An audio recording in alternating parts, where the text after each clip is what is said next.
You gotta love Valve. Just when you think you have them figured out, they do something completely unexpected. And back in 2007, they gave us one of the most legendary punishments in gaming history. It had a name, Gnome Chompski, a smug ceramic garden gnome you had to drag through the entirety of Half-Life 2 Episode 2. It was a soul-crushing, pointless, infuriating meme, a joke, locked away in code, until it wasn't. Because 13 years later, a team of elite rocket scientists were given a new top priority mission, to launch that exact same gnome into the cold, unforgiving vacuum of space. No, seriously, this actually happened. And the story of why is a masterclass in charity and honestly just next level marketing.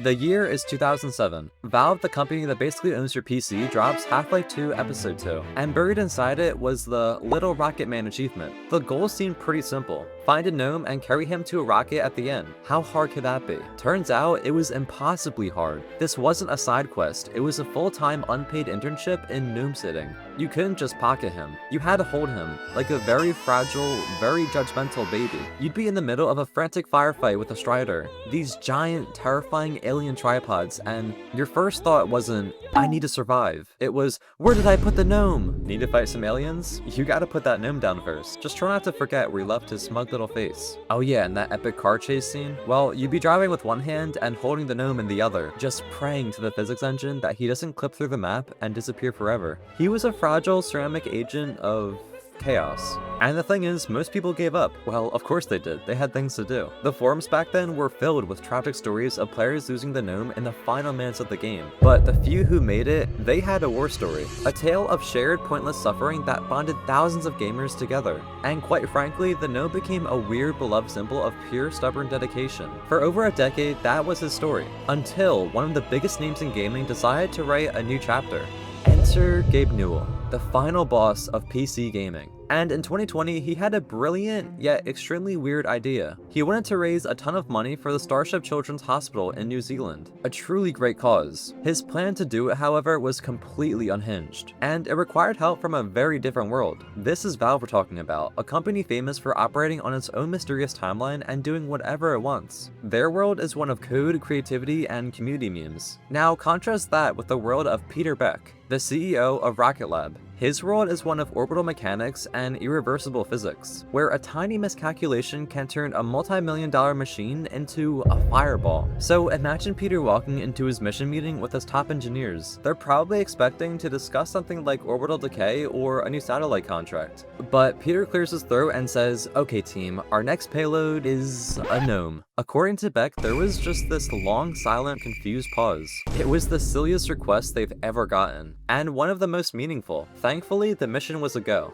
But to build this space-facing hero, they called Weta Workshop. Yes, the legends behind the Lord of the Rings. Literally the same artists who forged Sauron's armor were now being asked to build a space gnome. The plan was in motion, but how do you prepare a lawn ornament for the pure violence of a rocket launch?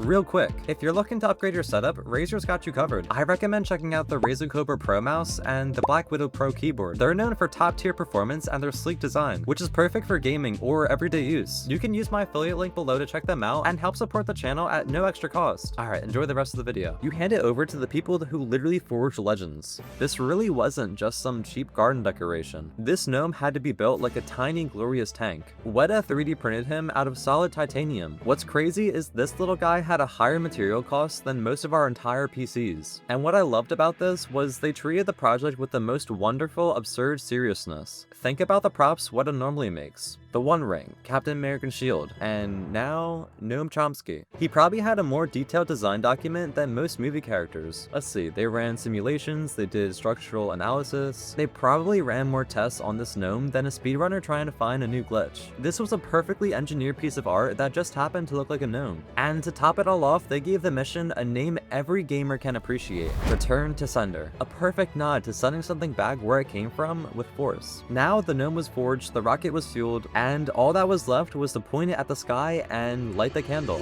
If you love nerding out over weird gaming stories like this, hitting that subscribe button is a pretty good call. It helps a ton.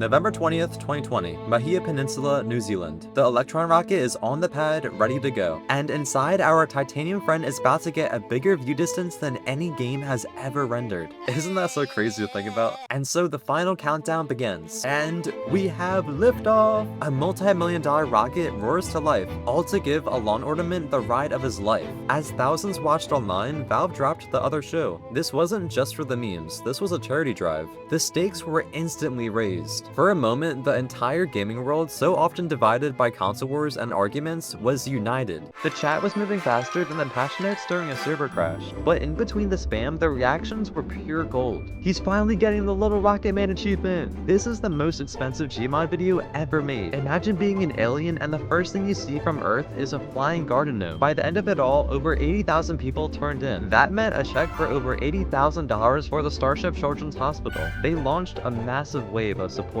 The mission was more than a success. The charity goal was smashed. But there was still one final question. What happened to the gnome?